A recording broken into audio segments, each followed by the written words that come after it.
So hello friends, CA final के first group का आज आखिरी पेपर था लॉ का।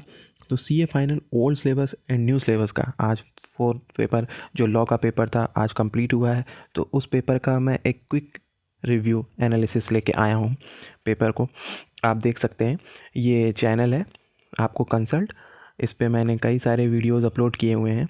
फाइनल के ऑडिट का, आपका एफआर का, एसएफएम का, सबका एनालिसिस किया हुआ है। बाकी मैंने क्वेश्चन भी आपके एएमए सीएमपी के भी सॉल्व करवाए हैं, और मैंने एसएफएम के जो हार्ड क्वेश्चंस होते हैं उसे भी मैंने सॉल्व करवाया है। तो आप इस चैनल पे बने रहिए, सब्सक्राइब करिए, लाइक करिए, और आपको वीडियो के डिस्क्रिप्शन में आपको लिंक मिलेगा सीए फाइनल का। आप उसमें कनेक्ट होइए, एक दूसरे से डाउट क्लियर करिए, और वेबसाइट पे विज़िट करिए। वहाँ पे आपको ढेर सारे कंटेंट मिलेंगे, फ्री कोर्सेज मिलेंगे और सीरीज़ मिलेगी। तो बने रहिए चैनल के साथ। तो स्टार्ट करते हैं। पहले ओल्ड सिलेबस का मैं रिव्यू करूँगा, उसके बाद मैं न्यू सिलेबस का रिव्यू करूँगा। सो फ्रेंड्स, ये है वेबसाइट आपको कंसल्ट। तो इस पे आपको देखने को मिलेगा कि मैंने एमसीक्यू जो नवंबर एग्ज़ाम में हुए थे उसको मैंने डाला हुआ है, जो एग्ज़ाम में हुए थे उसको प्रैक्टिस करने के लिए। आपको अगर शेयर मार्केट में इंटरेस्ट है तो आप best intraday indicators for technical analysis इससे रिलेटेड आप इसमें पढ़ सकते हैं। और आपको अगर क्रिप्टो करेंसी, क्योंकि आजकल बूम पे है, उससे रिलेटेड भी कंटेंट है, आप इस पर पढ़ सकते हैं। और नए नए स्टफ्स इसमें आने वाले हैं, तो वेबसाइट पे आप विज़िट कर सकते हैं www.आपको-consult.com। तो चलिए अब पेपर का रिव्यू स्टार्ट करते हैं। Let's get started. So old syllabus का पहला क्वेश्चन कंपलसरी क्वेश्चन में रहता है। ये क्वेश्चंस बहुत ही ट्रिकी होते हैं, और क्वेश्चन को देखने पे पता चल रहा है कि पेपर का जो क्वेश्चन का कंटेंट है वो लेंदी है। और सबसे पहले जब इस तरह के क्वेश्चन रहते हैं तो आपको क्या करना चाहिए, आपको पहले जो रिक्वायरमेंट है उसको चेक कर लेना चाहिए कि इसमें क्या पूछा है। जैसे ए, बी और सी सेक्शन आपको पूछा है, तो आप किस रिक्वायरमेंट देख लीजिए, उसके बाद क्वेश्चन को भी पढ़िए। जैसे पूछा है can KM limited declare dividend without transfer of any amount to reserve, मतलब कि डिविडेंड से रिलेटेड कुछ इसमें क्वेश्चन पूछा हुआ है। Does the failure to comply with the provision of section 73 or any impact on the declaration of dividend by the shareholder limited in given situation। तो 73 और 74 का अगर कंप्लाई नहीं करती है तो वो डिविडेंड करने के लिए उसको वो लायबल नहीं है, वो उस पर पेनल्टी लगती है। और can limited declare dividend to its equity share 9% mentioned above. तो इससे रिलेटेड क्वेश्चन है, आपने इसको पढ़ा होगा और इसको पढ़ने के बाद क्वेश्चन कर लिया होगा। तो ये पहला क्वेश्चन आपका डिविडेंड पॉलिसी से रिलेटेड था, डिविडेंड चैप्टर से। तो ये क्विक रिव्यू है पेपर का। तो इसमें आपको मैं पेपर कैसे आया है, क्या क्या इसमें पूछा है, किस किस टॉपिक से पूछा है, उसके बारे में बता रहा हूँ। जहाँ जहाँ पे कुछ आंसर जो बन सकते हैं बता सकता हूँ, और अगर लेंदी होगा तो वो आपको मैं बाद में बताऊँगा, क्योंकि आपका नेक्स्ट ग्रुप का भी एग्ज़ाम है, उसकी प्रिपरेशन करिएगा आप। तो आप एक एनालिसिस कर सकते हैं, और जो मई अटेम्प्ट में देने वाले हैं बच्चे, उनके लिए ये एक एडवांटेज हो जाएगा कि कैसे पेपर आया था, तो एक ब्रशअप हो जाएगा। सेकंड वाले क्वेश्चन में आपका पूछा है, ऑडिट चैप्टर से आया है, जिसमें ऑडिटर की अपॉइंटमेंट से रिलेटेड क्वेश्चन पूछा हुआ है कि कौन कौन एलिजिबल है। तो जो है RM is a practising chartered accountant है, mister ST who is a relative of MR, ठीक है, RM holding security having a face value. और देखिए मार्केट वैल्यू, तो ये क्वेश्चन वही है कि इसमें क्या रहता है कि अगर रिलेटिव रहता है, रिलेटिव अगर face value up to 1 lakh rupees तक रहता है तो वो एलिजिबल रहता है। तो यहाँ पे देखिए मार्केट वैल्यू 1,20,000 दिया हुआ है। तो ये ट्विस्ट कर लेते हैं कभी कभी, क्योंकि कभी कभी ये याद नहीं रहता है कि फेस वैल्यू पे है कि ये मार्केट वैल्यू पे है। मार्केट वैल्यू आपकी 80,000 है, बट आपकी जो मार्केट वैल्यू सॉरी, आपकी फेस वैल्यू 80,000 है और मार्केट वैल्यू आपकी 1,20,000 है।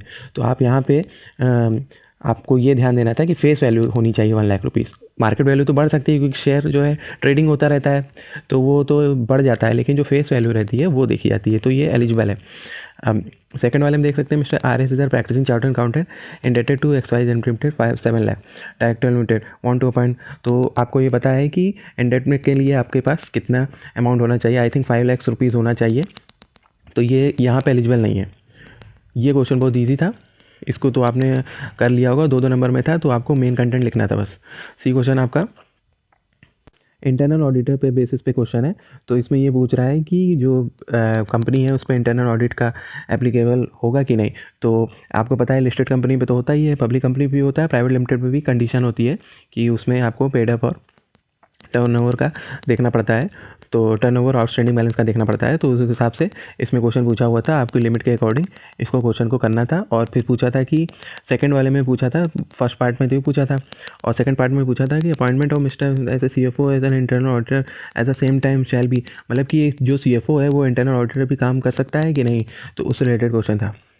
क्वेश्चन ईजी था। सेकंड क्वेश्चन में देख लेते हैं। सेकंड क्वेश्चन में आपका बहुत बढ़िया क्वेश्चन पूछा हुआ है।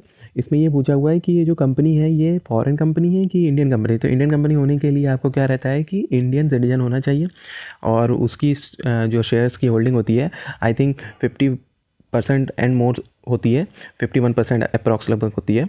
तो यहाँ पे आप देख सकते हैं कि 20, 40, 50, तो आई थिंक ये फॉरेन कंपनी होगी। अभी जल्दी मैं बता दे रहा हूँ, बाकी आप चेक कर लीजिएगा। बी क्वेश्चन में आपका ये पूछा है, सेबी एक्ट से रिलेटेड क्वेश्चन है, ये भी सिंपल ही क्वेश्चन था। तो चलिए देखते हैं। तो ये इनसाइडर ट्रेडिंग पे है, जिसमें क्या होता है कि कंपनी में जो मैनेजिंग डायरेक्टर ये सब काम करते रहते हैं उनको इन्फॉर्मेशन पहले से पता चल जाती है। तो वो क्या करते हैं कि अगर पॉजिटिव रिजल्ट रहता है तो वो बाई कर लेते हैं, और अगर नेगेटिव होता है तो वो ऑलरेडी उसको जो है पहले से लोअर पे बाई कर लेते हैं, उसके बाद उसको हाइप करके सेल कर देते हैं। तो इसी पे क्वेश्चन है। तो इसमें क्या है, डेब्यूटी मैनेजिंग डायरेक्टर और डायनामिक प्राइवेट लिमिटेड। तो उसमें क्या हुआ था कि उसकी वाइफ ने आई थिंक उसकी वाइफ ने जो है कि शेयर्स को ख़रीदा था, उसके बाद उसको सोल्ड कर दिया था और उसके बाद उसका मार्केट वैल्यू एकदम नीचे गिर गई थी। तो इसके हिसाब से बताना था कि पावर क्या है सेबी की और इसको क्या कर सकती है। तो इस पे रिलेटेड क्वेश्चन था। चलिए इसी क्वेश्चन पे देख लेते हैं। तो अमेंडमेंट बेस्ड क्वेश्चन है, जो अमेंडमेंट आई थी ECB पे, एक्सटर्नल कमर्शियल बॉइंग पर, उस पर क्वेश्चन पूछा हुआ है कि इसने इतने का ऑटोमेटिक रूट पे $US 5 मिलियन का 2 ईयर्स के लिए पार्शियली कन्वर्टेबल प्रेफरेंस शेयर में किया था। तो आपको ये एडवाइस करनी है कि क्या ये परमिट है, अलाउड है। तो ये अमेंडमेंट बेस्ड क्वेश्चन था। डी क्वेश्चन आपका। सो ये क्वेश्चन था आपका कि कंपनी स्टार्ट हो गई थी लेकिन उसने बिज़नेस स्टार्ट नहीं किया था, तो उसने एप्लीकेशन किया रजिस्ट्रार को कि वो अपना रजिस्टर से रिमूव कर दे। तो उससे रिलेटेड क्वेश्चन था। तो ये रिजेक्ट हो गया है एप्लीकेशन, उससे रिलेटेड क्वेश्चन था। तो इसमें ये पूछा था, आप इसको पढ़ के वाइंडिंग प्रोसीजर के अकॉर्डिंग जो भी रूल होता है, रेगुलेशन होता है, उस हिसाब से आपको क्वेश्चन करना था। थर्ड क्वेश्चन आपका देख लेते हैं। ये क्वेश्चन बहुत अच्छा था, बैंकिंग रेगुलेशन एक्ट पे था, प्रैक्टिकल बेस पे था। तो इसमें क्या था, बैंक ने एक बिल्डिंग एक्वायर की थी अपने कस्टमर से जिसने डिफ़ॉल्ट कर दिया था लोन का, लेकिन बैंक ने क्या किया, उसको यूज़ नहीं कर पाया क्योंकि नॉन सूटेबिलिटी थी, मतलब कि जहाँ पे वो बिल्डिंग थी तो वो उनके हिसाब से उनका बिज़नेस हैम्पर होगा, इसलिए वो नहीं कर पाए। तो उसको ट्राई कर रहे थे कि वो डिस्पोज ऑफ कर दें, लेकिन कोई जो है उसको ऑफ़र नहीं आ रहा था प्राइस के लिए। तो management of the bank decide to wait for some time for selling the building. तो इसी पे रिलेटेड प्रोविज़न था कि कितने ईयर तक वो सेल कर सकते हैं या फिर कितने ईयर तक वो पेंडिंग रख सकते हैं, उससे रिलेटेड क्वेश्चन था। ये इजी क्वेश्चन था। बी क्वेश्चन आपका था रेगुलेटरी अथॉरिटी पे, PMLA से रिलेटेड क्वेश्चन था कि fail to provide additional information जो 12A के अकॉर्डिंग मांगी जाती है। तो इंक्वायरी की गई, इम्पोज अ पेनल्टी 13 के सेक्शन के अकॉर्डिंग की गई। तो ये पूछ रहा है what is the remedy available to reporting authority aggrieved by the order. तो जो रिपोर्टिंग अथॉरिटी है उसके पास क्या रेमेडीज़ अवेलेबल है इसके बिहाफ पे, उसके बारे में बताना था। सी क्वेश्चन ऑपरेशनल मिसमैनेजमेंट पे रिलेटेड क्वेश्चन था। इसमें कि अनिल, सुनील और स्वप्निल के पास इतने शेयर होल्डिंग थी, तो वो क्या कर रहे थे, Swapnil looking after the whole time management administration of the company without being finally appointed as a managing director. तो 3 साल से वो लॉस हो रहा था और डिविडेंड भी डिक्लेयर नहीं हो रहा था। तो अनिल ने फाइल कर दिया कंप्लेंट ट्रिब्यूनल को कि ऑपरेशन मिसमैनेजमेंट हो रहा है। तो उससे रिलेटेड क्वेश्चन था, तो आपको ये इसको आंसर करना था।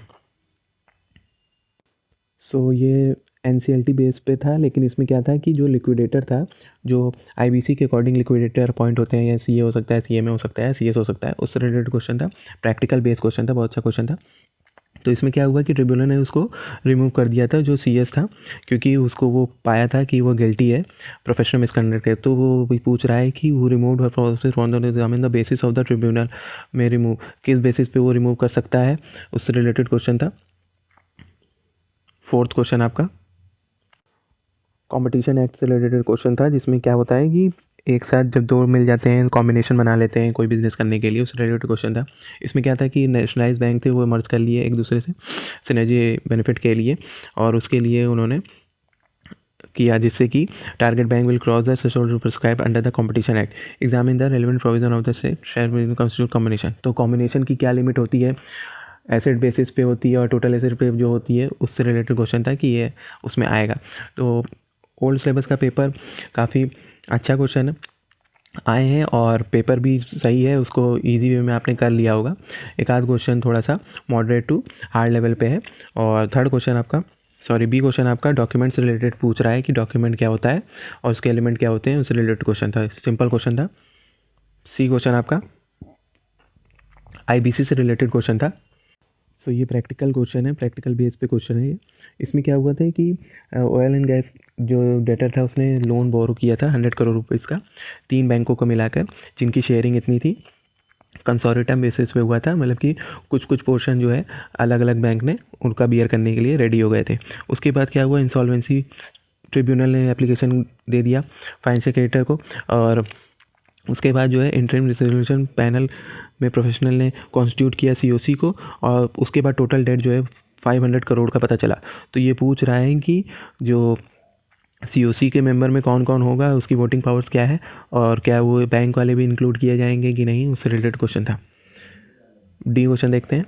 फास्ट ट्रैक बेसिस पे क्वेश्चन था। इस पर जो इंसॉल्वेंसी होती है फास्ट ट्रैक बेसिस मोड पे 180 डेज़ के जगह पे उसमें 90 डेज़ का हो जाता है।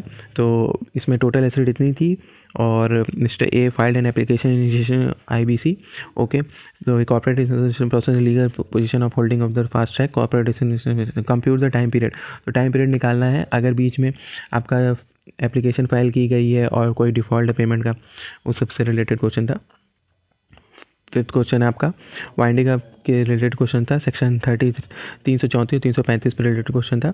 Under the hire purchase agreement हुआ था जिसमें लास्ट इंस्टॉलमेंट ड्यू थी, but into liquidation in the month of में, तो उसके कारण ये वाला क्वेश्चन आपका था कि इसमें क्या था कि एक परचेज़ की गई थी मशीन वेंडर के, और उसकी जो पेमेंट करनी थी, तो पेमेंट उसकी लास्ट ड्यू जो थी, तो वेंट इनटू लिक्विडेशन हो गया था। उसके बाद जो लास्ट इंस्टॉलमेंट थी वो ड्यू हुई थी हायर परचेज़ पर, लेकिन जो वेंडर था उसने उस मशीन को सीज़ कर लिया और उसके बाद उसने किसी दूसरे कस्टमर को बेच दिया। तो ये पूछ रहा है, और ट्रिब्यूनल को उसके बिना बताए हुए, तो ये पूछ रहा था seizing the transferring of machine by the vendor to new buyer in the live, क्या ये वैलिड है, और किस बिहाफ पे जो नए ने ख़रीदा है उसको क्या रेमेडीज़ मिलेगी, उससे रिलेटेड क्वेश्चन था। तो बी क्वेश्चन आपका सेबी से रिलेटेड क्वेश्चन था। तो अगर फ्रेंड्स आपको ये रिव्यू समझ में आ रहा हो और पसंद आ रहा हो तो लाइक करिए, सब्सक्राइब करिए, शेयर करिए। डिस्क्रिप्शन में लिंक है, वहाँ पे जाके आप कनेक्ट हो सकते हैं, वेबसाइट पे विज़िट कर सकते हैं, नए नए कोर्सेज़ और नए नए कंटेंट उसमें मिलेंगे आपको। और ऐसे ही CA से रिलेटेड जो भी लेटेस्ट न्यूज़ और इन्फॉर्मेशन मिलेगी, या फिर कोई भी प्रैक्टिकल लाइफ, अगर आर्टिकलशिप में भी आपको कुछ प्रॉब्लम हो रही हो, या कहाँ से आर्टिकलशिप करनी है, कहीं पे वर्किंग में आपको प्रॉब्लम हो रही हो, तो कुछ भी आप कमेंट सेक्शन में या फिर ग्रुप में जाके पूछ सकते हैं। मैं उनको as soon as possible resolve करूँगा। थोड़ा टाइम की कॉन्स्टेंट रहती है मुझे, इसलिए प्रॉब्लम रहती है, बट मैं आपका आंसर ज़रूर कर दूँगा। चलिए इसमें देखते हैं। तो इसमें ये जो है वेकेशन से रिलेटेड क्वेश्चन है, जिसमें कि सिक्योरिटी अपीलेट ट्रिब्यूनल के अकॉर्डिंग सेबी एक्ट के अकॉर्डिंग है। तो उसमें क्या है कि जो रॉबर्ट है उसकी 64 एज है और वो प्रिसाइडिंग ऑफिसर अपॉइंट हुआ था for a term of 5 year, but central government ने नोटिस दिया कि रिज़ाइन कर दो, तो वो 1 अक्टूबर को कर लिया था। तो रेजिग्नेशन के 3 मंथ्स में, और अगर जो नया आ जाता है सक्सेसर, उनमें से तब तक के लिए वो वैलिड रहता है, तब तक वो काम कर सकता है। तो उससे रिलेटेड क्वेश्चन था, सिंपल क्वेश्चन था, बहुत आसान क्वेश्चन था। तो चलिए सी क्वेश्चन पे चलते हैं। सी क्वेश्चन आपका इसमें इंस्पेक्शन से रिलेटेड क्वेश्चन था। तो इसमें क्या था कि मैनिपुलेशन हुआ था अकाउंट्स में, तो रजिस्ट्रार ने सीज़ कर ली बुक्स को 180 डेज़ के लिए, उसके बाद भी एक्सटेंड करवाया 180 डेज़ के लिए। तो फिर ये पूछ रहा है कि क्या ये वैलिड है, क्या 180 दिन से ज़्यादा एक्सटेंड कराया जा सकता है कि नहीं, उससे रिलेटेड क्वेश्चन था।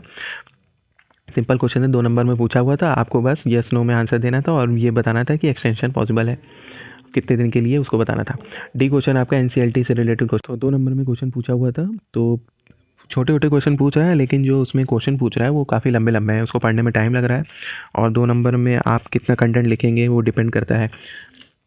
तो इसमें क्या था कि सिक्योर्ड क्रेडिटर 10 थे जिनकी एग्रीगेट अमाउंट आउटस्टैंडिंग इतनी थी, ठीक है, और 4 जो क्रेडिटर थे उनका 9 करोड़ का था, जिसे कंफर्म कर लिया कंपनी ने, एफिडेविट के से कॉम्प्रोमाइज अरेंजमेंट हो गया।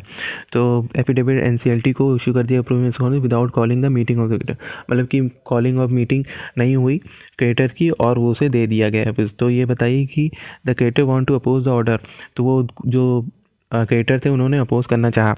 तो बताइए कि issued without calling the meeting of exam the validity of the act. तो ये जो एक्ट है उसकी वैलिडिटी बतानी थी आपको। ई क्वेश्चन आपका। सो ये क्वेश्चन अच्छा क्वेश्चन था। इसमें क्या हुआ था कि एजेंडा में अपॉइंटमेंट सोन की थी as an additional director the meeting of the word in relevant the chairman while appointing the director deleted such an मतलब कि जो जब वो ड्राफ्ट मिनट्स बना रहा था तो उसमें से वो रिमार्क्स को उसने डिलीट कर दिया। और board meeting while confirming the minutes of the proceeding meeting the director making remarks objected the exclusion of his remarks from the minutes not being valid on the part of chairman thereby company has contravened the provision of maintain the speaking. तो जो director था उसने objection किया कि आप इसको निकाल नहीं सकते, हटा नहीं सकते। तो एज अ चार्टर्ड अकाउंटेंट आपको ये बताना था कि chairman has a right to exclude any matter from the minutes and whether no maintenance of speaking minutes of board of director shall in contravention. इसके बारे में बताना था। क्वेश्चन अच्छा था, आपको ये वाला क्वेश्चन स्किप करना चाहिए था। तो 6 का ए क्वेश्चन देखते हैं। ए लिमिटेड ने इतने में नेक्स्ट बोर्ड मीटिंग हुई थी और कोविड-19 पैंडेमिक की वजह से for approval of financial statement इतना हुआ। Examine whether limited contravened. तो कोविड-19 के कारण जो है आपको पता ही होगा कि जो मीटिंग्स थी, बोर्ड मीटिंग थी, सब एक्सटेंड हो गई थी और फिर उसके बाद वर्चुअल मोड में हुई थी। तो उससे रिलेटेड क्वेश्चन था, इसको आपने कर लिया होगा। ये वाला क्वेश्चन आपका था। सो इसमें क्या था कि एबीसी लिमिटेड एग्रीड हो गया था एपलेट ट्रिब्यूनल के उससे। तो उसने क्या किया कि doctrine of res injustice certain matter file and appeal before Supreme Court the order of appellate tribunal was delivered to ABC limited examine under the provision of the whether the ABC limited try to prefer an appeal if yes what is the time limit. मतलब कि Supreme Court में appeal file करने के लिए उसके पास क्या period होना चाहिए, वो प्रेफर कर सकता है, उससे रिलेटेड क्वेश्चन था। ये वाला क्वेश्चन आपका। ऊपर भी इसी तरह का एक क्वेश्चन था, उसमें था कि 10 क्रेडिटर थे और उनकी अमाउंट इतनी थी और ऑडिटेड बैलेंस शीट के हिसाब से एनसीएलटी ने सैंक्शन किया था कि meeting of the creditor by requisite majority 4 creditor having a debt 50 lakh together intent to object the scheme. तो जो 4 क्रेडिटर थे जिनके 50 लाख मिला के था, उन्होंने ऑब्जेक्ट किया इस स्कीम को। तो बताइए क्या ये सही है कि नहीं। चलिए डी क्वेश्चन देख लेते हैं, उसके बाद ई क्वेश्चन है। ई क्वेश्चन पहले देख लेते हैं। ई क्वेश्चन में पूछा हुआ था कि मैंडेटरी डिक्शनरी में क्या डिफरेंस है हिंदू मैरिज एक्ट के अकॉर्डिंग। तो आपको पता है कि कभी कभी मैंडेटरी भी डिक्शनरी हो जाता है, डिक्शनरी भी मैंडेटरी हो जाता है। मतलब कि जो लेजिस्लेटर रहता है वो उसने उसको अगर कंपलसरी किया हुआ है तो कुछ जगह पे तो वो कंपलसरी माना जाएगा और कुछ जगह पर ह्यूमन बिहेवियर और नेचर के कारण उसको डिक्शनरी मान लिया जाएगा, डायरेक्टरी नेचर का मान लिया जाएगा। तो उसी से रिलेटेड क्वेश्चन था कि मैरिज में भी स्कीमाइज between 2 Hindu state whether this provision mandatory. तो इसको आपको बताना था कि यहाँ पे मैंडेटरी प्रोविजन लगेगा, डायरेक्टरी प्रोविजन लगेगा। चलिए अभी वाला क्वेश्चन देख लेते हैं। इस वाले क्वेश्चन में आपका क्वेश्चन लंबा है, चलिए आप सबसे पहले ये देख लेते हैं कि क्या पूछा है। Whether investment by Mrs. J.N. payment commission on this transaction is permissible, such amount of commission can be paid to each broker। तो ये ब्रोकर से रिलेटेड क्वेश्चन था।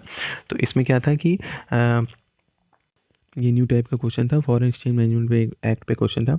तो 1.5 करोड़ का नेगोशिएशन हुआ था जिसमें से 2 इंस्टॉलमेंट हुई थी, 50% इमीडिएट बेसिस पे हुई थी और अदर वाली बाद में होने वाली थी। तो ये पूछ रहा है कि investment by the commission on the transaction permissible, क्या इन्वेस्टमेंट जो बाहर की तरफ किया जा सकता है वो परमिसेबल है कि नहीं, और how much amount the maximum amount commission can be paid to broker, broker को कितना अमाउंट पे किया जा सकता है, क्या ये वैलिड है कि नहीं, उससे रिलेटेड क्वेश्चन था। तो ये सीए फाइनल ओल्ड सिलेबस का लॉ का एक क्विक रिव्यू था पेपर का। आपको पेपर कैसा लगा आप कमेंट सेक्शन में बताइए। और एमसीक्यू के क्वेश्चंस कैसे थे पेपर में, कौन कौन से क्वेश्चन आए थे, उसको आप कमेंट सेक्शन में डालिए। मैं उसे कंपाइल करके वीडियो बना दूंगा और वेबसाइट पे डाल दूंगा, जिससे जो मई अटेम्प्ट में जो पेपर देने वाले हैं उनको वो थोड़ा सा हो जाएगा, देखने के लिए हो जाएगा और समझने के लिए हो जाएगा कि कैसे क्वेश्चंस आए थे। तो आपको अगर याद हो तो आप उसे मेंशन करिए। और अब चलते हैं नेक्स्ट न्यू सिलेबस के पेपर की तरफ। तो आप लोग लाइक करिए, सब्सक्राइब करिए, शेयर करिए और इसी चैनल के साथ जुड़े रहिए। अभी आगे और भी आने वाले पेपर हैं। मैं अभी एएमए और एससीएमपीई का इम्पॉर्टेंट क्वेश्चन का लिस्ट निकालने वाला हूं, जो कि क्वेश्चन इसमें से रिपीट होते ही होते हैं और थ्योरेटिकल क्वेश्चन भी कौन कौन से पूछे जाते हैं वो भी मैं बताने वाला हूं। तो बने रहिए चैनल के साथ। So hello friends, new syllabus का ओल्ड का मैंने रिव्यू कर चुका हूँ। अब न्यू सिलेबस के लॉ का पेपर का मैं रिव्यू करने जा रहा हूँ। तो फीडबैक और एमसीक्यू को जैसे कि मैंने एनालिसिस किया है, सब लोगों ने बताया है, तो उससे पता चल रहा है कि न्यू सिलेबस के एमसीक्यू टाइम कंज्यूमिंग थे और हार्ड भी थे, कुछ इजी थे लेकिन कुछ हार्ड थे। और जो डिस्क्रिप्टिव पेपर था वो काफ़ी लेंदी पेपर था, काफ़ी चीज़ें पूछी हुई थी और टाइम कम था, और मार्क्स जो है अलॉट जो किए गए थे वो क्वेश्चन के अकॉर्डिंग उतने अलॉट नहीं किए गए थे, जिससे पेपर लेंदी हो गया था। तो चलिए पहला क्वेश्चन देख लेते हैं। एक क्विक रिव्यू है, एनालिसिस है, और इसमें मैं बताऊंगा कि क्वेश्चन कहाँ से आया था, इसमें क्या क्या किया जा सकता है, उससे रिलेटेड क्वेश्चन क्या था। तो इस क्वेश्चन में आप देख सकते हैं क्वेश्चन बहुत लंबा लग रहा है, तो इसको देखने से सबसे पहले आपको क्या करना चाहिए, सबसे पहले क्वेश्चन क्या पूछ रहा है वो देख लेना चाहिए। तो ये पूछ रहा है validity of the appointment mister X as a whole time director. अच्छा, और क्या है इसकी effective capital of payment of managerial remuneration, और कंपनी अगर running a loss maximum amount तो उससे रिलेटेड है, और payable by the whole time director, how much the remuneration payable, इसके बारे में क्वेश्चन पूछा हुआ था। तो डायरेक्टर से रिलेटेड क्वेश्चन था, इसमें आपको ऑथराइज कैपिटल दिया हुआ है, पेड अप शेयर कैपिटल दिया हुआ है, और आपको ये सब रिजर्व दिया हुआ है। और इसमें ये क्वेश्चन में, तो इसमें आपको अमाउंट निकालनी थी और जो रेम्यूनरेशन पे किया जाना चाहिए वो, और अगर लॉस हो रहा है तो कितना अमाउंट तक आप रेम्यूनरेशन पे कर सकते हैं, और प्रोफेशनल नेचर का है, प्रोफेशनल कैपेसिटी का है, तो उसके लिए क्या क्या रिक्वायरमेंट होगी उससे रिलेटेड क्वेश्चन था। आपने इसको कर लिया होगा। मैं एक रिव्यू करने आया हूँ, एनालिसिस करने आया हूँ, तो आप इसको देखते रहिएगा। और जो माई अटेम्प्ट में पेपर देने वाले हैं उनके लिए कि कैसे पेपर को प्रिपेयर करना चाहिए, उनको एक अच्छे से एनालिसिस हो जाएगा। तो सेकंड क्वेश्चन में आपको, तो ये भी डायरेक्टर से रिलेटेड क्वेश्चन था, इसमें कि 10 डायरेक्टर्स थे और उनमें से 22% स्पाउस ने होल्ड किया हुआ था। तो ये क्वेश्चन पूछ रहा है कि क्या board meeting that was held and transaction there with in provision, तो ये जो प्रोविज़न के अकॉर्डिंग जो बोर्ड मीटिंग हुई है कि नहीं, और क्या ये इसमें आता है कि नहीं। और सेकंड वाले क्वेश्चन पूछ रहा है कि सेक्शन 192 का वायलेशन में क्या ऐसी सर्कमस्टेंसेस अरेंजमेंट है जिसमें कि non cash transaction involving director shall not be avoidable, इससे रिलेटेड क्वेश्चन था। सेकंड क्वेश्चन आपका इन्वेस्टिगेशन से रिलेटेड लग रहा है। तो बी क्वेश्चन बहुत ही इंपॉर्टेंट क्वेश्चन है और बहुत ही ट्रिकी क्वेश्चन है। तो इसमें क्या है, 15 मेंबर्स थे जो 50% की होल्डिंग शेयर करते थे, और ट्रिब्यूनल को अंडर सेक्शन 241 में ऑपरेशन मैनेजमेंट ग्राउंड के लिए उन्होंने किया देयर इंटर। तो इसमें क्या था, application was find in allegation, और 1 अक्टूबर को order for termination of mister managing director, और अपॉइंटेड द 5 ईयर्स के लिए, और इस लेटर में appointment that he would be entitled compensation for the remaining, मतलब कि कंपनसेशन भी पाएगा, इसमें लिखा हुआ था। In this service are terminated by the company for sorry to period of time, claim compensation for the remaining terms of 1.5 year, but order him to resume his office again after lapse of period of 3 years। तो इससे related question था, आपने इसको पढ़ा होगा और किया होगा, मैं जल्दी ले ओवरव्यू दे रहा हूँ बस। Resident company in India has achieve turnover इतना, पेड अप शेयर कैपिटल इतनी, और ऑडिटेड में इतना दिखा रहा है, ठीक है। उसमें से क्या हुआ, जेबी सिंगापुर में थी और प्लानिंग टू इन्वेस्ट इतना इसमें करना चाह रहा था। तो as per foreign exchange management act के अकॉर्डिंग, जो अमेंडमेंट एक्ट के अकॉर्डिंग, उसमें पूछा है कि RBI whether there is any restriction investment. तो इन्वेस्टमेंट से रिलेटेड क्वेश्चन था कि फॉरेन एक्सचेंज मैनेजमेंट के एक्ट के अकॉर्डिंग क्या ये परमिसेबल था सिंगापुर में और इन सब में इन्वेस्टमेंट करना, और जितना इसमें से इतनी अमाउंट का जो करेंसी लग रही है वो इतनी चाहिए थी कि नहीं। ये वाला क्वेश्चन था सरफाजी एक्ट से, डी वाला। तो इसमें क्या था कि 15 करोड़ का लिया हुआ था, 25 करोड़ का एबी लिमिटेड से लिया हुआ था, और आपका ये पूछ रहा था क्वेश्चन में कि decide whether XYZ limited and AB limited are oblige to restore the management of the business of Good Heart limited. तो क्या वो ऑब्लाइज थे गुड हार्ट के मैनेजमेंट को करने के लिए। थर्ड क्वेश्चन आपका पूछा हुआ था कंपनीज एक्ट के फॉरेन कंपनी के अकॉर्डिंग, अगर कोई कंपनी इनकॉर्पोरेट आउटसाइड इंडिया हुई है और रजिस्टर्ड इन मॉस्को हुई है, Russia has install its main server in a Moscow for maintaining office automation server by cloud computing for its client in India. तो क्या ये फॉरेन कंपनी मानी जाएगी? आई थिंक कंपनी मानी जाएगी, इंडियन कंपनी मानी जाएगी, मतलब मीन्स फॉरेन कंपनी मानी जाएगी, क्योंकि इसका जो maintenance of office automation software है वो क्लाउड कंप्यूटिंग पर for its clients in India के लिए वो कर रहा है। लेकिन इनकॉर्पोरेट आउटसाइड ही इंडिया हुई है। और सेकंड वाले में आपका था company which is incorporate outside India employs agent in India has no place of business. Agent को अपॉइंट कर रही है तो ये भी होगी। Company incorporate outside India registered in Australia has authorised in India to resource customer and subsequent enter into a contract with them on behalf of the company mister X in Indian to source customer, तो ये भी Indian company होगी। Company जो incorporated outside India and registered in Mauritius all the business model financial strategy important decision are carry taken out board meeting held only in India, ये भी foreign company होगी। First वाली I think foreign company नहीं होगी, तो आप बताइएगा ये फॉरेन कंपनी होगी कि नहीं होगी पहले पॉइंट में। बी वाले क्वेश्चन में आपका ये भी क्वेश्चन फॉरेन कंपनी से पूछा हुआ था, तो आपका ए वाला क्वेश्चन भी 4 नंबर का पूछा हुआ था और फॉरेन कंपनी से 4 नंबर का। तो फॉरेन कंपनी वाला जो चैप्टर है बहुत इंपॉर्टेंट रहता है क्योंकि इससे क्वेश्चन बहुत पूछता है। तो इसमें पूछ रहा है whether the accounts of the company pertaining to Indian business operation shall be audited. तो जो इंडिया में बिजनेस चल रहा है क्या उससे रिलेटेड अकाउंट्स को ऑडिट करना पड़ेगा। तो यस, तो किसके द्वारा, तो मतलब कि अगर करना होगा तो किसके द्वारा, तो सीए के द्वारा होगा। फॉरेन कंट्री में क्या होता है कि उसके इक्विवेलेंट अगर वहाँ पे होता है तो, और अगर वहाँ पे ऑडिट मैंडेटरी नहीं है तो अनऑडिटेड भी ले लिया जाता है।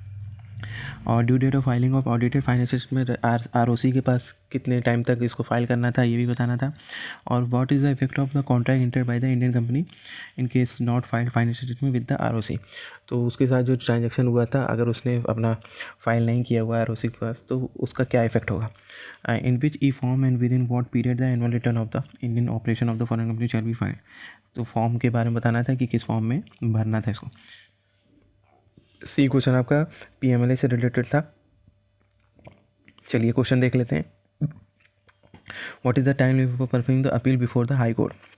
हाई कोर्ट में अपील करने के लिए कितना टाइम पीरियड होना चाहिए। By how many days an extension of time can be sought if appeal was prevented by sufficient cost for filing the, मतलब कि एक्सटेंशन मिल सकता है अगर अपील को फाइल करने में कुछ प्रिवेंट किया गया था। On the death of mister triple A can appeal be further consider in high court. क्या डेथ के बाद भी उसकी अपील को फाइल को कम माना जाएगा फर्दर, तो ये भी माना जाएगा। What will the position if mister dies before the appeal has been preferred in the, और अगर डेथ उस समय हुई जब अपील प्रेफर की जा रही थी हाई कोर्ट में उसके पहले, तब क्या होगा।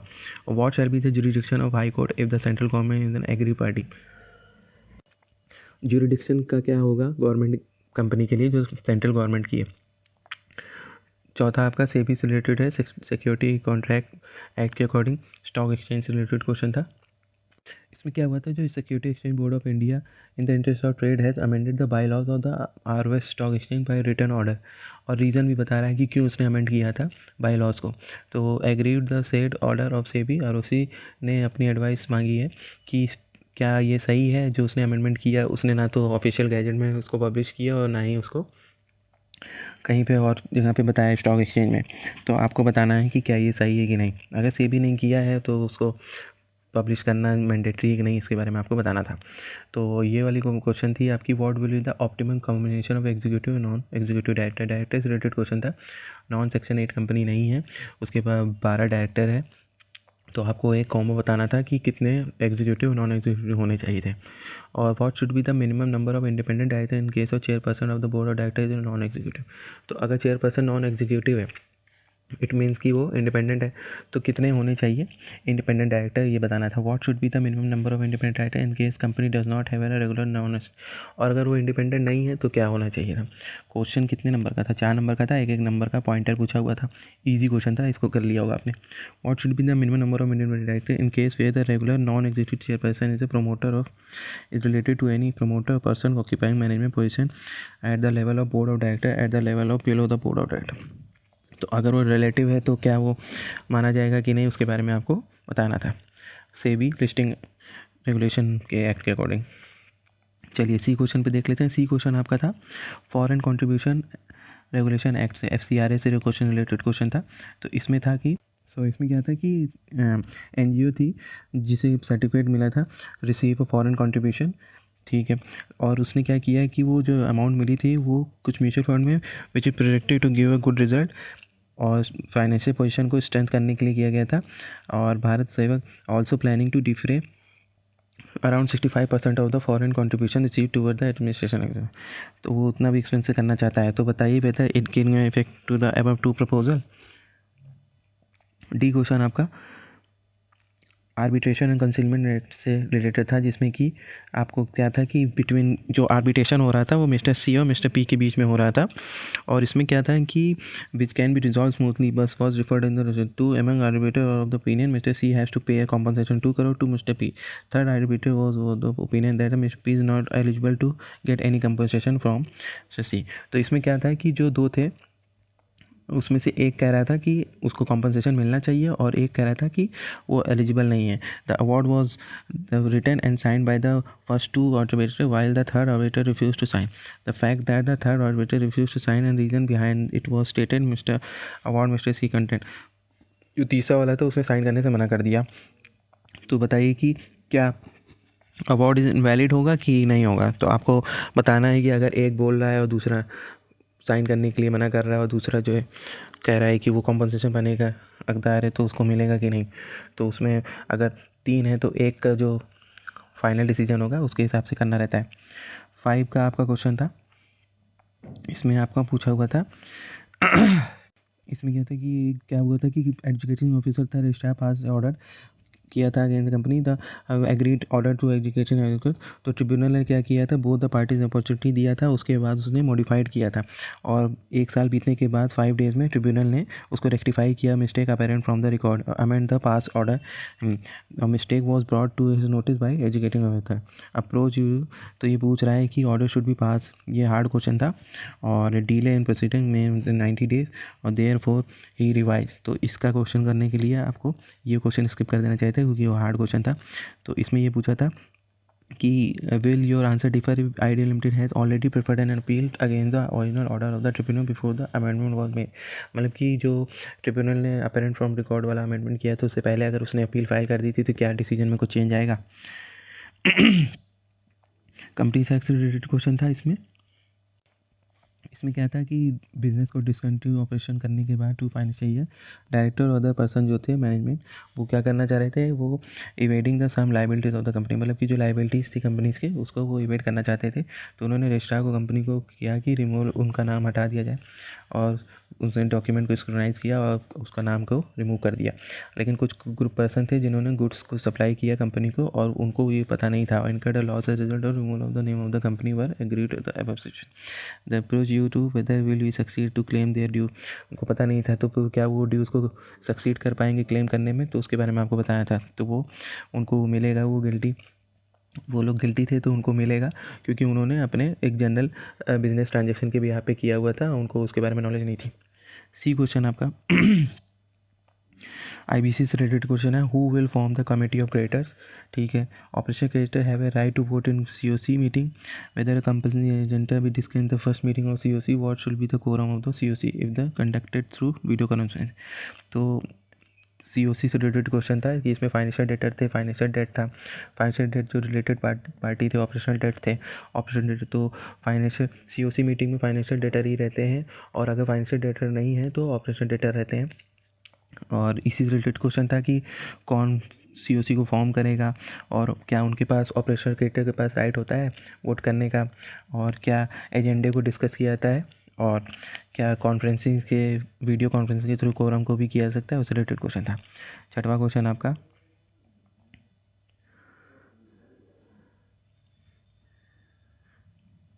कंपनी मिसेस एजेंडा डायरेक्टर थी, manage profit making dividend paying company. तो कंपनी के पास लिक्विड फंड्स थे तो वो क्या कर रहे थे, वो आइडल पड़े हुए थे, तो उन्होंने क्या किया कि या तो उसे लोन में इन्वेस्ट करने के लिए किया गया था। तो बोर्ड ऑफ डायरेक्टर ने अपनी पावर को डेलीगेट कर दिया है मैनेजमेंट डायरेक्टर को कि 15% तक पेड कैपिटल को बिना पास के कर सकते हैं। तो क्या ये सही है कि नहीं आपको बताना था। ऑप्शन में एक क्वेश्चन था तो इसमें आपसे पूछा हुआ था 166 का क्वेश्चन 7 का क्वेश्चन था जिसमें एक सीए थी मिसेस जयेश था और वो उसको नॉलेज थी कॉर्पोरेट इकोनॉमिक लॉस की और वुमेन डायरेक्टर भी थी पीवीआर लिमिटेड में। लेकिन उसका काम इतना ज़्यादा था, उसको लगता है कि ऑडिट ज़्यादा मिल रही थी, तो वो जो है 12 महीने में एक बार भी बोर्ड मीटिंग अटेंड नहीं कर पाई और एब्सेंट थी। तो यही पूछ रहा है कि the board of director wants to keep Mrs directorship in the company and suppose to waive the event of absence and condone the absence. तो क्या वो उसको कंडोन किया जा सकता है जो वो एब्सेंट थी उसके लिए? तो आपको उसको देखना है लॉ के अकॉर्डिंग क्या होना चाहिए था। और wants to keep the directorship equilibrium like, तो वो अगर डायरेक्टरशिप उसको रखना चाहती है तो उसे बोर्ड मीटिंग अटेंड करने के लिए क्या रिक्वायरमेंट होती है कि इतना कम से कम इतना कर लें तो वो वैलिड माना जाएगा। वही के बारे में बताना था आपको। तो ये है आपका बी क्वेश्चन। तो इसमें क्या था, 175 पे क्वेश्चन था कि जो रेजोल्यूशन सर्कुलेट हुआ था ईमेल से हुआ था, नॉट बाय हैंड डिलीवरी और पोस्ट सर्कुलर। तो ये क्वेश्चन था कि इसमें क्या था कि जो ड्राफ्ट था 7 डायरेक्टर ने, तो कंपनी का outside the state where the rest of state draft together necessary partner was circulated on the director seeking the approval by the circulation. 4 director on the total 7 approved by the director. तो 7 में से 4 ने approve कर दिया। तो यही पूछ रहा था कि क्या ये ईमेल के थ्रू हो सकता है या फिर बाय हैंड किया जा सकता है एज पर 175 के अकॉर्डिंग। और ये कह रहा है कि secondary more than 1/3 of the total number of director now require the resolution must be decided meeting of the board of director not by circulation. तो ये बताना था, तो इसका प्रोविज़न आपको बताना था। सी क्वेश्चन में आपको पीएमएलए से रिलेटेड क्वेश्चन पूछा हुआ था कि उसने अपना ऑपरेशन स्टार्ट किया और रिकॉर्ड्स को मेंटेन करने के लिए कहा गया, तो उसका रेलिवेंट प्रोविज़न को देखना था कि बैंक क्या क्या रिकॉर्ड्स को मेंटेन करता है, उसके बारे में बताना था। तो लास्ट क्वेश्चन है आपका। लास्ट क्वेश्चन में आपसे पूछा हुआ था आईबीसी से रिलेटेड क्वेश्चन था, whether the member of corporator have a legal right to do so, what will the adjudicating authority can pass such a situation. तो इसमें क्या था कि कॉर्पोरेट डेटर था mister Ravi was appointed as registered professional to books of account, few under value transaction है taken place during the period of 6 month preceding the insolvency. लेकिन उसने क्या किया, उसने सफिशिएंट इन्फॉर्मेशन कलेक्ट नहीं की और रिपोर्ट दे दिया डबल ए को। तो मेंबर ने जो कॉर्पोरेट डायरेक्टर थे उन्होंने एप्लीकेशन किया और उन्होंने रिपोर्ट करके बताया कि अंडर वैल्यू ट्रांजैक्शन है। तो ये आपको बताना था कि जो प्रोफेशनल था, आईबीसी वाला प्रोफेशनल था, क्या वो उसने सही चीज़ किया कि नहीं, और क्या उनके पास जो मेंबर्स थे उनके पास ये लीगल राइट था कि नहीं, उसके बारे में बताना था। तो यस, उनके पास लीगल राइट रहता है, क्योंकि कभी कभी होता है कि जो प्रोफेशनल होते हैं रेजोल्यूशन प्रोफेशनल, वो भी हो सकता है कि वो इंटेग्रिटी से काम ना कर रहे हों, तो कॉर्पोरेट डेटर के जो मेंबर्स होते हैं वो भी बता सकते हैं, उसमें कोई प्रॉब्लम नहीं है, और किस तरह का ऑर्डर पास कर सकता है ये। तो ये लास्ट क्वेश्चन था। तो पेपर न्यू सिलेबस का पेपर हार्ड आया था, एमसीक्यू भी हार्ड सुनने में आए थे, टाइम कंज्यूमिंग थे। और चैनल पे बने रहिए, सब्सक्राइब करिए, लाइक करिए। अभी आगे जो सेकंड ग्रुप है उसके 4 पेपर हैं, उसका भी रिव्यू मैं लेके आऊँगा। और एएमए और एससीएमपीई के लिए मैं इंपॉर्टेंट क्वेश्चन लाने वाला हूँ, उसको ज़रूर से ज़रूर देखिएगा। और बहुत ही इंपॉर्टेंट क्वेश्चन है, क्योंकि उस तरह के क्वेश्चन रिपीट होते हैं, फिगर्स चेंज रहती है और रिपीट होते हैं। और थ्योरी क्वेश्चन भी मैं डालूंगा उसके बारे में भी, और थ्योरी क्वेश्चन भी उसमें से सिलेक्टेड क्वेश्चन ही पूछे जाते हैं। तो आप इस चैनल पे बने रहिए, सब्सक्राइब करिए, लाइक करिए, सपोर्ट करिए। Thank you so much.